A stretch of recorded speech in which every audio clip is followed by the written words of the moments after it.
नमस्कार दोस्तों, स्वागत है आप सभी का आपके अपने यूट्यूब चैनल पर। आशा करता हूँ आप अपनी सेहत, फैमिली और पढ़ाई का ध्यान बहुत अच्छे से रख रहे होंगे। अगर आप एसएससी, रेलवे, बैंक या किसी भी वन डे एग्ज़ाम की तैयारी कर रहे हैं, तो ये वीडियो आपके लिए बेहद ही यूज़फुल होने वाली है। आज हम आपके लिए लेके आए हैं 16 अप्रैल 2026 के करंट अफेयर्स के कुछ बेहद इंपॉर्टेंट क्वेश्चन, जो आपके एग्ज़ाम और नॉलेज दोनों के लिए बेहद महत्वपूर्ण है। तो वीडियो को अंत तक ज़रूर देखिएगा, क्योंकि हर सवाल एग्ज़ाम में आने की इतनी पूरी संभावना रखता है। तो चलिए शुरू करते हैं। पहला क्वेश्चन है, हाल ही में उत्तर प्रदेश के किस शहर का नाम एआई जागरूकता के लिए गिनीज ऑफ वर्ल्ड रिकॉर्ड में दर्ज किया गया? तो आपका आंसर हो जाएगा गोरखपुर। अभी हाल ही में गोरखपुर में जो है एआई जागरूकता अभियान के तहत जो है एक सप्ताह के अंदर जो है 7,64,187 लोगों ने जो है ऑनलाइन पंजीकरण कराया है। ठीक है, जिसकी वजह से गोरखपुर का जो नाम है एआई जागरूकता के गिनीज ऑफ वर्ल्ड में रिकॉर्ड्स में जो है दर्ज हो गया है। ठीक है, याद रखिएगा उत्तर प्रदेश की राजधानी लखनऊ, सीएम योगी आदित्यनाथ, राज्यपाल आनंदीबेन पटेल। ठीक है, और यूपी का जो है जनसंख्या के हिसाब से सबसे बड़ा जो है राज्य है। याद रखिएगा, इम्पोर्टेंट है, एआई जागरूकता के लिए गिनीज ऑफ वर्ल्ड रिकॉर्ड में, ठीक है, गोरखपुर का नाम दर्ज हो गया है। आगे बढ़ते हैं अगले क्वेश्चन की तरफ। ठीक है, यह पिक्चर देख पा रहे होंगे। अगला क्वेश्चन है, निम्न में से किस शहर में सांसद खेल महाकुंभ का आयोजन किया गया? तो ये किया गया है लखनऊ में। ठीक है, लखनऊ में एक स्थान पड़ता है केडी सिंह बाबू स्टेडियम, वहीं पे जो इसका आयोजन किया जा रहा है। ठीक है, इसका आयोजन 13 अप्रैल से 15 अप्रैल के बीच में किया जाएगा। इसमें तमाम प्रकार के जो एथलेटिक्स जैसे football, volleyball, kabaddi, taekwondo, basketball, hockey, boxing जैसी प्रतियोगिताएं शामिल हैं। ठीक है, इसमें जो लगभग जो है 2400 से अधिक खिलाड़ी जो है इसमें भाग लेने वाले हैं। ठीक है, और उत्तर प्रदेश के बस्ती जिले में जो है इसका दूसरा संस्करण जो है आयोजित किया गया था। ठीक है, जिसका उद्घाटन जो है पीएम नरेंद्र मोदी ने किया था। इम्पोर्टेंट है, याद रखिएगा। ठीक है, और इसका जो शुभारंभ जो है लखनऊ में रक्षा मंत्री राजनाथ सिंह ने किया है। ये भी इम्पोर्टेंट है, याद रखिएगा। ठीक है, और ये जो इसका तीसरा संस्करण है। ठीक है, बेहद इम्पोर्टेंट क्वेश्चन है। इतने सारे क्वेश्चन यहाँ से पूछे जा सकते हैं, आप याद रखिएगा। चलिए आगे बढ़ते हैं अगले क्वेश्चन की तरफ। अगला कोई यह पिक्चर देख पा रहे होंगे। ठीक है, उत्तर प्रदेश के उप मुख्यमंत्री ब्रजेश पाठक, ठीक है, रक्षा मंत्री राजनाथ सिंह, इम्पोर्टेंट है, याद रखिएगा। आगे बढ़ते हैं। अगला प्रश्न है, निम्न में से किस राज्य में भारतीय सेना ने हाल ही में सीमा रेडियो स्टेशन लॉन्च किया है? तो ये लॉन्च किया गया है सिक्किम में। जान लेते हैं इस रेडियो का नाम क्या है। इस रेडियो का नाम जो है रेडियो सिक्किमी सुंदरी रखा गया है। ठीक है, जो 18.4 FM पर प्रसारित होगा। ठीक है, उद्देश्य का ये भी जान लेते हैं इसका। ठीक है, इसका जो मुख्य लक्ष्य है अत्यधिक ऊंचाई वाले और दुर्गम क्षेत्रों में संचार की बाधाओं को दूर करना। ठीक है, और स्थानीय निवासियों को जो है मौसम समाचार और सरकारी योजनाओं की जानकारी देना जो है इसका मेन लक्ष्य रखा गया है। ठीक है, संचालन कौन करेगा? इसे जो है भारतीय सेना की 63 कोर द्वारा स्थापित किया गया और संचालित भी किया जा रहा है। ठीक है, इसके अलावा और भी हमारे देश में जो है भारतीय सेना के माध्यम से रेडियो स्टेशन स्थापित किए गए, जैसे जम्मू कश्मीर में, ठीक है, राजौरी जिले में केरी सेक्टर में जो है रेडियो संगम, ठीक है, 8.8 FM। ठीक है, दूसरा है हिमाचल प्रदेश में वॉइस ऑफ किन्नौर, ठीक है, और उत्तराखंड में पंचसूल पल्स। ठीक है, ये भी याद रखिएगा, ये भारतीय सेना के द्वारा ही रेडियो स्टेशन स्थापित किए गए हैं। इम्पोर्टेंट है, पूछा जाएगा। ठीक है, अभी अप्रैल 2026 1926 में सिक्किम में, ठीक है, भारतीय सेना द्वारा स्थापित किया गया है। चलिए आगे बढ़ते हैं अगले क्वेश्चन की तरफ। अगला क्वेश्चन है, निम्न में से किसने हंगरी के प्रधानमंत्री का पद का जो चुनाव जीता हुआ है? तो ये जीता है पीटर मैगियार ने, ठीक है, याद रखिएगा, इम्पोर्टेंट है। आगे बढ़ते हैं अगले क्वेश्चन है, या पिक्चर देख पा रहे होंगे पीटर मैगियार की। अगला क्वेश्चन है, बनारस हिंदू विश्वविद्यालय की टीम ने कौन सी प्रतियोगिता अपने नाम की है? तो ये BHU ने जो है नेशनल मूट कोर्ट जो है प्रतियोगिता को भी जीता हुआ है, ठीक है। इसका आयोजन लखनऊ के इंटीग्रल यूनिवर्सिटी में किया गया है, ठीक है, जहाँ पर जो है BHU की टीम ने 24 टीमों को पीछे करते हुए ये खिताब जीता है, ठीक है। इसका आयोजन जो है 9 से 11 अप्रैल के बीच में किया गया। उपविजेता रही है चंडीगढ़ की टीम, ठीक है। या बेहद इम्पोर्टेंट है, याद रखिएगा। एक बात और याद रखिएगा, अभी रिसेंट में मार्च 2026 में BHU ने जो है नेशनल यूथ फेस्टिवल में जो है स्वर्ण भी जीता है, ये भी इम्पोर्टेंट है, याद रखिएगा। आगे बढ़ते हैं अगले क्वेश्चन की तरफ। या पिक्चर देख पा रहे होंगे, ठीक है, इंटीग्रल यूनिवर्सिटी जो है लखनऊ में पड़ती है, वहीं पे इसका जो आयोजन किया गया है। आगे बढ़ते हैं, राष्ट्रीय फिल्म विकास निगम ने किस मलयालम पिक्चर को देश व्यापी रिलीज करने की घोषणा की है? तो ये मूवी जो है अच्छपाज एल्बम है, ठीक है, जिसकी जो है बीच है फिर से जो है रिलीज करने की घोषणा की गई है। क्यों की गई है ये भी जान लेते हैं। ये जो है एक अनूठी पारिवारिक फैंटेसी फिल्म है, ठीक है। ये जो फिल्म है एक यूनिक जो है पारिवारिक फैंटेसी फिल्म है, जो टाइम ट्रेवल मतलब समय यात्रा की अवधारणा पर जो है पूरी बने जो है आधारित है। जिसमें इस मूवी में जो है फिल्म में फादर और सन की जो रिश्ते जो होते हैं पिता और पुत्र के, उनके बीच जो कॉम्बिनेशन है, क्या चलता है, आगे पीछे क्या होता रहता है उनके बीच में, वो सब इसमें दिखाया गया है, ठीक है। इस फिल्म के जो अभिनेता जो हैं मोहन आगसे हैं और आदित्यनाथ ठोकरे जो है इसकी मुख्य भूमिकाओं में जो है, ठीक है, याद रखिएगा, इम्पोर्टेंट। निर्देशन किसने किया है? निर्देशन इसका जो है दीप्ति पिल्ली शिवन ने किया है, ये भी याद रखिएगा, ठीक है। इसकी जो कहानी जो है संजीव रीवन, अनिबन भट्टाचार्य और उमेश नायर ने लिखी है, ये भी याद रखिएगा, इम्पोर्टेंट है, पूछा जा सकता है कुछ भी। आगे बढ़ते हैं अगले क्वेश्चन की तरफ। ग्रामीण शहर के लिए ई सेफर नामक साइबर सुरक्षा जागरूकता प्रशिक्षण कार्यक्रम किसके द्वारा लॉन्च किया गया है? तो ये लॉन्च किया गया है सीडेट हैदराबाद के द्वारा, ठीक है। जान लेते हैं इसके बारे में है क्या। ये जो है महिलाओं की सुरक्षा जी साइबर सुरक्षा से जुड़ा हुआ है, ठीक है। साइबर सुरक्षा जागरूकता प्रशिक्षण जो है इस शहर की शुरुआत जो है अभी जानते पॉइंट टू पॉइंट जाते हैं। इस सेफर एक राष्ट्रीय स्तर का साइबर सुरक्षा कार्यक्रम है जिसे विशेष रूप से ग्रामीण की महिलाओं के लिए शुरू किया गया है।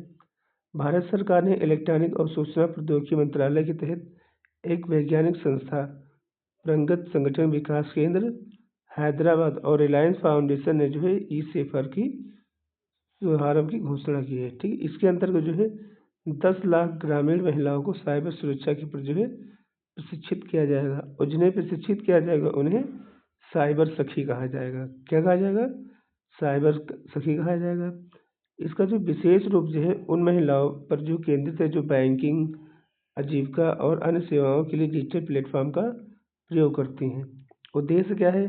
ग्रामीण महिलाओं को साइबर धोखाधड़ी से बचाना और डिजिटल आत्मविश्वास को जो है बढ़ाना इसका मुख्य उद्देश्य है। इस कार्यक्रम की जो शुरुआत जो है मध्य प्रदेश और उड़ीसा राज्यों में की जा रही है, ठीक है। इसे सिखाने के लिए जो है ऑडियो विजुअल मॉड्यूल और स्थानीय भाषाओं का जो है उपयोग किया जा रहा है, जिससे क्या है जो कम पढ़ी लिखी महिलाएं हैं वो इसको स्थानीय भाषा का जो इस्तेमाल करेंगी अच्छे से समझ जाएंगी और उसको अच्छे से इस्तेमाल कर सकेंगी। ठीक है। और यह पहल महिलाओं को स्वयं सहायता समूहों के माध्यम से जमीन जो है ज़मीनी स्तर तक सुनिश्चित करने का जो है प्रावधान किया जा रहा है। ठीक है, याद रखिएगा। ठीक है, ई सेफर ठीक है, साइबर सुरक्षा जागरूकता प्रशिक्षण है। ठीक है, ये याद रखिएगा। किस राज्य में शुरू किया गया? मध्य प्रदेश और उड़ीसा जैसे राज्यों में शुरू किया जा सकता है ये। चलिए आगे बढ़ते हैं अगले क्वेश्चन की तरफ। आप पिक्चर देख पा रहे। अगला प्रश्न है, निम्न में से किसे हाल में प्रतिष्ठित WWF मछली राष्ट्रीय पुरस्कार से सम्मानित किया गया है? तो ये सम्मानित किया गया है अनीता चौधरी को। जान लेते हैं राष्ट्रीय मछली पुरस्कार होता क्या है। ये जो है वन्य जीव संरक्षण के लिए जो है दिया जाने वाला पुरस्कार है। ठीक है, अभी राजस्थान के कोटा शेरगढ़ अभ्यारण्य में तैनात वन रक्षक अनीता चौधरी को जो है ये पुरस्कार अप्रैल 2026 में दिया गया है। ठीक है, यह पुरस्कार जो होता है वर्ल्ड लाइफ फंड और प्रभा खेतान फाउंडेशन द्वारा दिया जाता है। ठीक है, जो ये सम्मान जो है वन जीवों के संरक्षण के लिए दिया जाता है। इस पे जो है 500 से अधिक वन्य जीवों, ठीक है, के सफल रेस्क्यू और संरक्षण के लिए ये पुरस्कार उनको दिया जाता है। तो अभी जो है दिया गया है अनीता चौधरी को, जो राजस्थान से में जो है एक वन संरक्षक के रूप में कार्यरत हैं। ठीक है, कुछ और बेहद जुड़ी बातें जान लेते हैं। ठीक है, अभी जो है उत्तर प्रदेश को इनलैंड फिशरीज के लिए जो है देश का सर्वश्रेष्ठ राज्य पुरस्कार दिया गया है और हिमाचल प्रदेश को जो है मत्स्य पालन विभाग को जो है गोल्डन महासीर अवार्ड से भी 2025 में सम्मानित किया गया है। ठीक है, और कर्नाटक के रवि खारवी को जो है केंद्रीय मत्स्य मंत्रालय द्वारा सर्वश्रेष्ठ समुद्री मछली पालक पुरस्कार दिया गया है। ठीक है, ये भी सब बातें याद रखिएगा। ठीक है, अभी जो है WWF मछली राष्ट्रीय पुरस्कार अनीता चौधरी को प्रदान किया गया है। ठीक है, राजस्थान के अभ्यारण्य में जो है अभी ये तैनात हैं। आगे बढ़ते हैं अगले क्वेश्चन की तरफ। अगला क्वेश्चन है, हाल ही में किस मंत्रालय द्वारा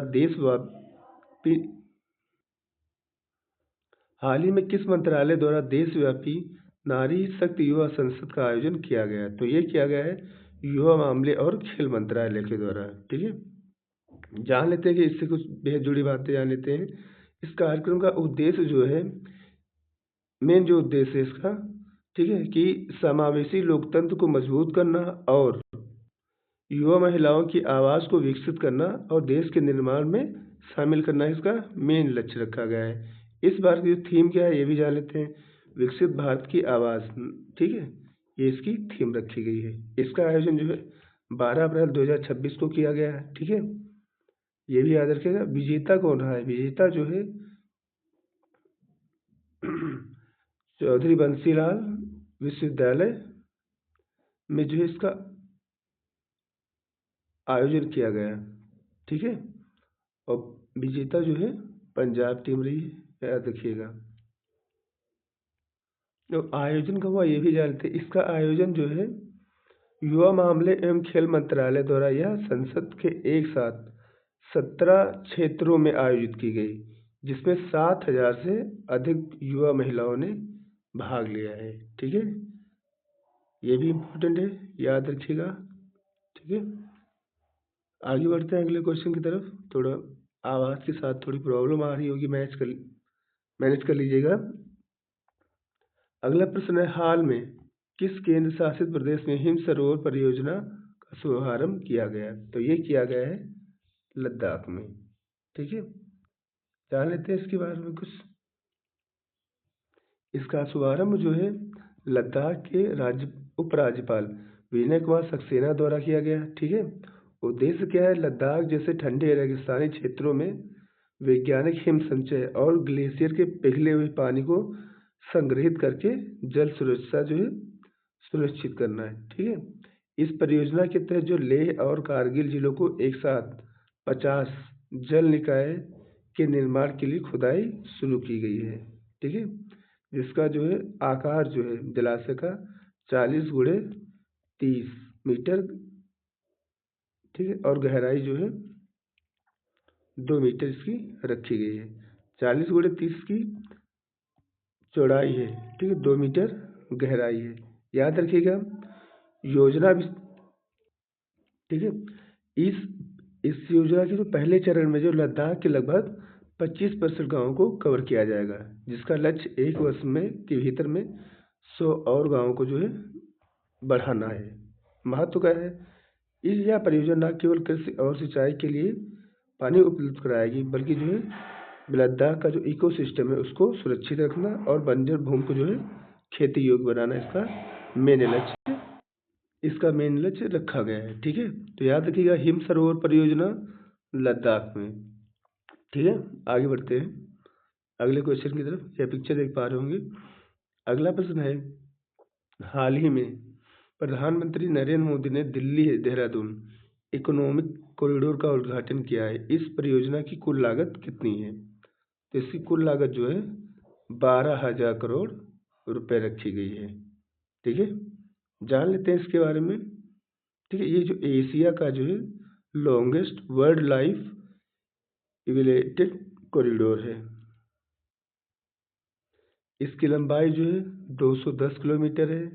ठीक है, और इसके पूरी तरह चालू होने पर जो है दिल्ली और देहरादून की दूरी जो है 6.5 घंटे से घटकर 2.5 घंटे हो जाएगी।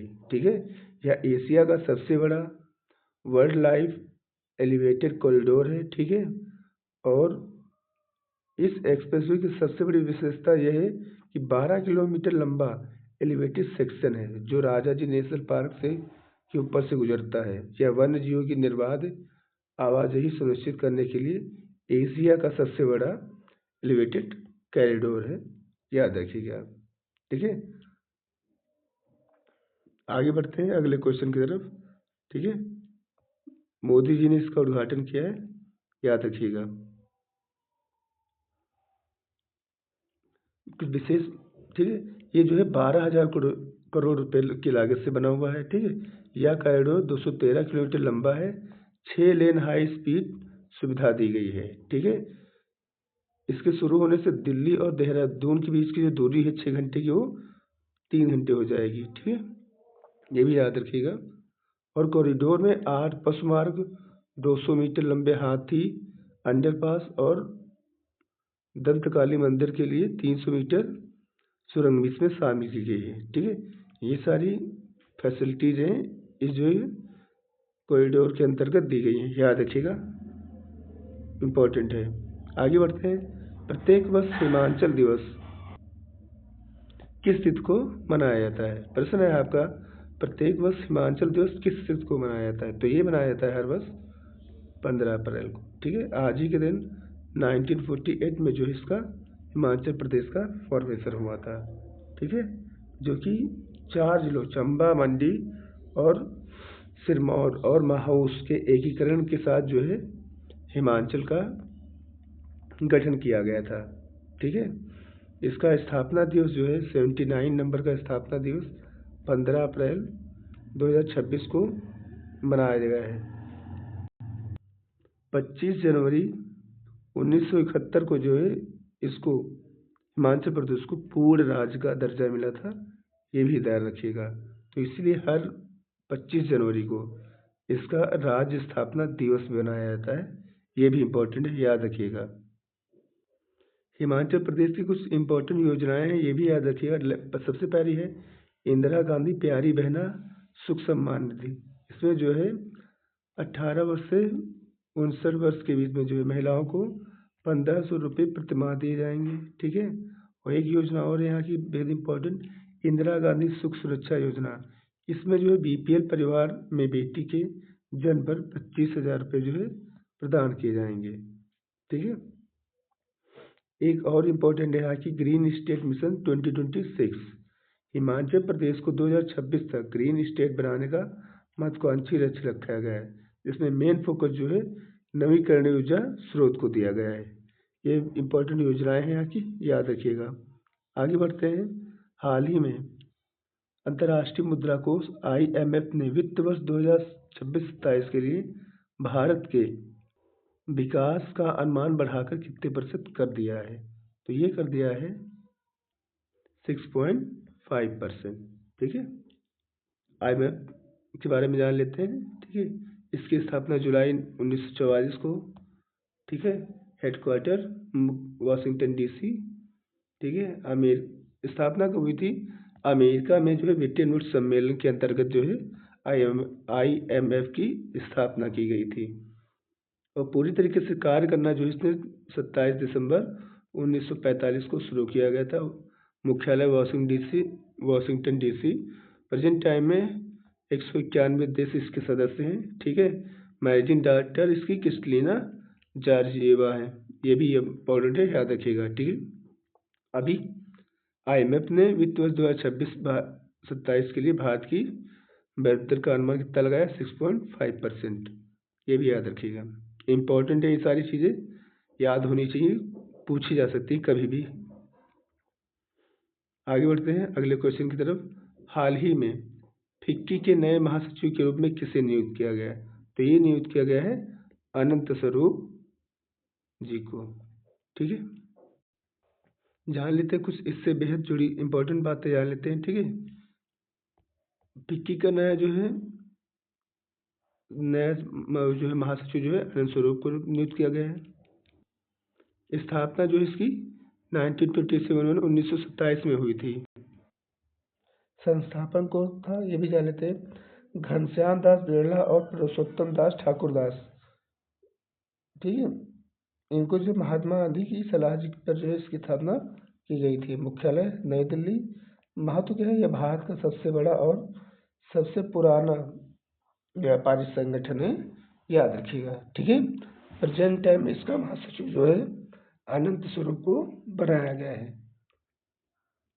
इम्पोर्टेंट है, याद रखिएगा।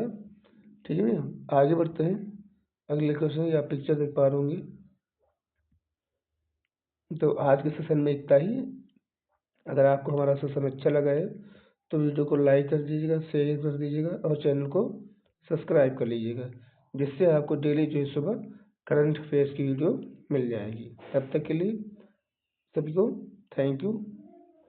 मिलते हैं अगले वीडियो में।